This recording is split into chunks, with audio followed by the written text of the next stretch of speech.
잠언 7장 10절부터 27절을 가지고 말씀드리겠습니다.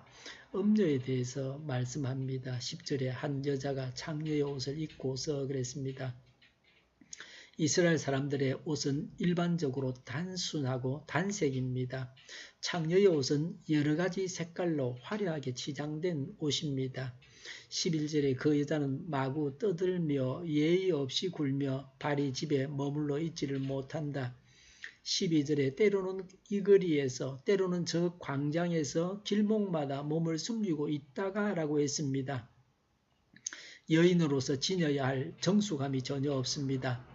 음행을 하기 위해서라면 어떤 장소도 어떤 시간도 가리지 않는 간부의 방탕한 생활 습성을 가졌습니다. 집안을 지키는 정숙한 여인과는 달리 예의가 없습니다. 멍에를 매지 않은 짐승처럼 제멋대로 행동합니다. 사냥꾼이 짐승을 잡기 위해 숨어서 기다리듯이 합니다. 걸려든 자의 운명이 비극적입니다. 하나님에 대한 두려움을 완전히 상실했습니다. 완전한 부패 상태의 심각성을 말해줍니다. 19절의 원어에서는 남편이라는 말이 그 사나이입니다. 자기 남편을 무가치하게 여겨서 경멸하며 지칭하고 있습니다. 그녀는 남편이 있는 여인입니다. 자기 남편을 두고 다른 남자와 육체적인 쾌락을 즐기고 있습니다. 직업적인 창녀가 아닙니다. 평범한 주부입니다. 실제는 창녀입니다. 음녀의 환대에 대해서 말합니다. 10절에 교활한 마음을 품고 그랬습니다. 그 여자는 교활한 마음을 품고 있었습니다. 마음을 숨겨두고 있었습니다. 육체의 쾌락만을 추구하는 여자입니다. 남편에게는 남편만 사랑하는 채 합니다. 정부에게는 정부만 사랑하는 채 하는 간음하는 여인입니다. 여기서도 어리석은 청년에게 기다렸다는 듯이 다가갔습니다.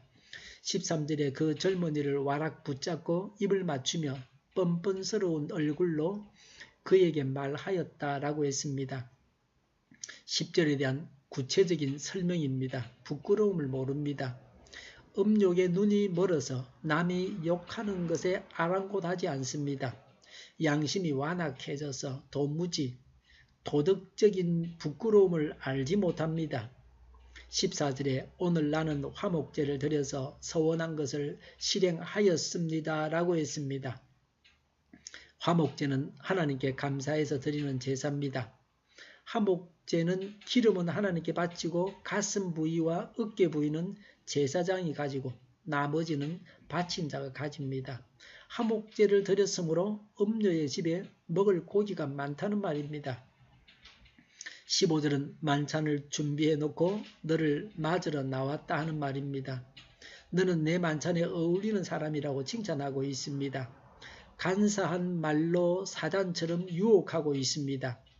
본래 화목제물은 서로 화목제물을 나누어 먹음으로 인간끼리의 화목을 도모하는 것입니다. 그런데 음녀는 화목제물을 재짓기 위한 방편으로 사용하고 있습니다. 제사를 드렸다고 해서 예배를 드렸다고 해서 경건한 여인이라고 생각할 수 없습니다. 오늘날로 말하면 교회 다닌다고 해서 예배 드린다고 해서 다 경건한 사람이라고 할 수 없습니다. 교회 다닌다는 것을 악용해서 범죄하는 데 사용하는 자들도 있습니다. 교회에 다니면서도 성적인 범죄에 빠져있는 사람은 구제불능입니다. 차라리 불신 창녀는 예수님을 믿으면 새 사람이 될 수 있습니다.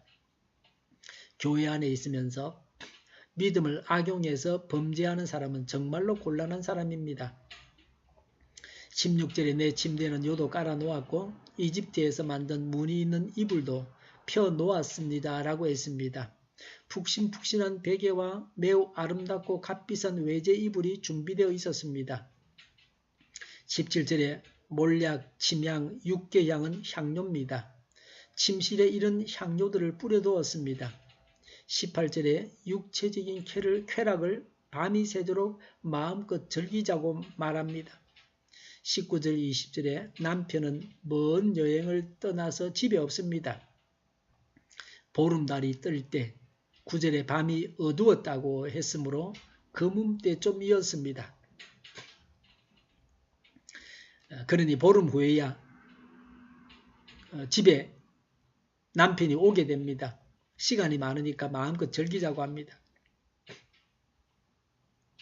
들키지 않을 것이라고 안심을 시켰습니다.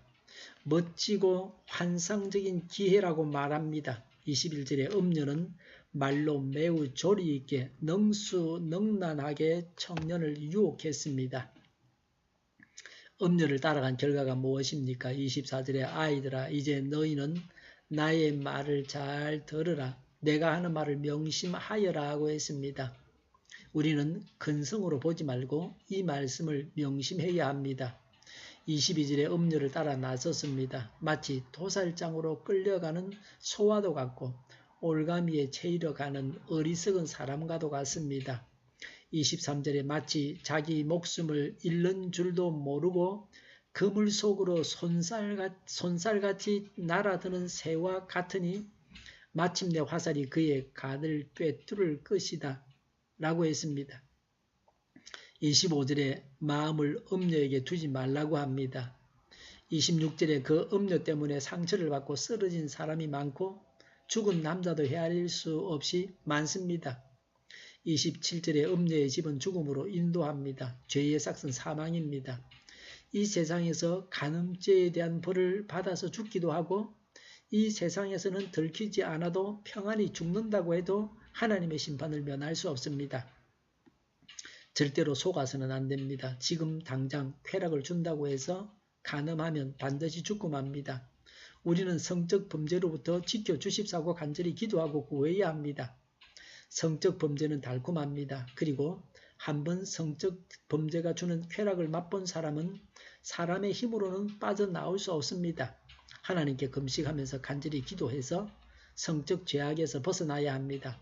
성결의 은혜를 받아서 성적인 범죄로부터 자유해야 합니다. 그런데 성적인 죄로부터 자유한 사람도 유혹을 받아서 범죄할 수 있다는 점을 늘 명심해서 겸손하게 조심해야 합니다. 성적인 범죄는 근본적으로 뿌리를 뽑을 수는 없습니다. 절대로 성적인 범죄를 저지르지 않을 만한 사람은 아무도 없습니다. 그래서 죄의 유혹을 멀리하고 내 속에 있는 악한 본성을 잠재워서 말씀대로 정결한 삶을 살아야 합니다. 기도하겠습니다. 세상을 따르지 않고 성경 말씀을 따라서 살아서 성범죄를 저지르지 않게 하여 주시옵소서. 우리 동일교회가 만구는 집 하게 하여 주시옵소서. 예수 이름을 명하노니 모든 병만은 물러가고 몸의 모든 부분들은 온전하게 될지어다. 지금도 신유의 기적을 베푸셔서 저희의 질병을 고쳐주시옵소서. 저희와 교회와 이 나라의 민족을 불쌍히 여겨주시옵소서. 독재 정권이 무너지고 평화 통일을 이루고 민족 번영의 일로 나아가게 하여 주시옵소서. 전쟁 위험이 사라지게 하시며 북한의 핵 문제를 해결하여 주시옵소서. 신앙의 자유를 널 누리며 살게 하여 주시옵소서. 하나님을 대적하는 세력들이 바로 망하게 하여 주시옵소서. 국회가 하나님이 기뻐하시는 법만을 만들게 하여 주시옵소서. 국회와 정부가 하나님 기뻐하시는 법만을 만들게 하시며 반성경적인 모든 법과 내기와 영들이 지구상에서 즉시 철폐되게 하여 주시옵소서. 대통령이 통치를 잘하게 하시며 지진이 나지 않게 하시며 출산율이 올라가게 하시며 자녀를 낳고 살만한 나라가 되게 하여 주시옵소서. 에너지 정책, 재활용법 정책을 제대로 세워서 집행하게 하여 주시옵소서. 늘 맑은 공기를 마실 수 있게 하여 주시옵소서. 삿포로 공항에 갇혀있는 우리 교육자들이 하루속히 돌아올 수 있도록 주님께서 역사하여 주시옵소서. 오늘도 성령님을 따라서 차고 넘치는 삶, 복된 삶을 살게 하여 주시옵소서. 감사와 찬양을 주님께 돌려드리며 예수님의 이름으로 기도하옵나이다. 아멘.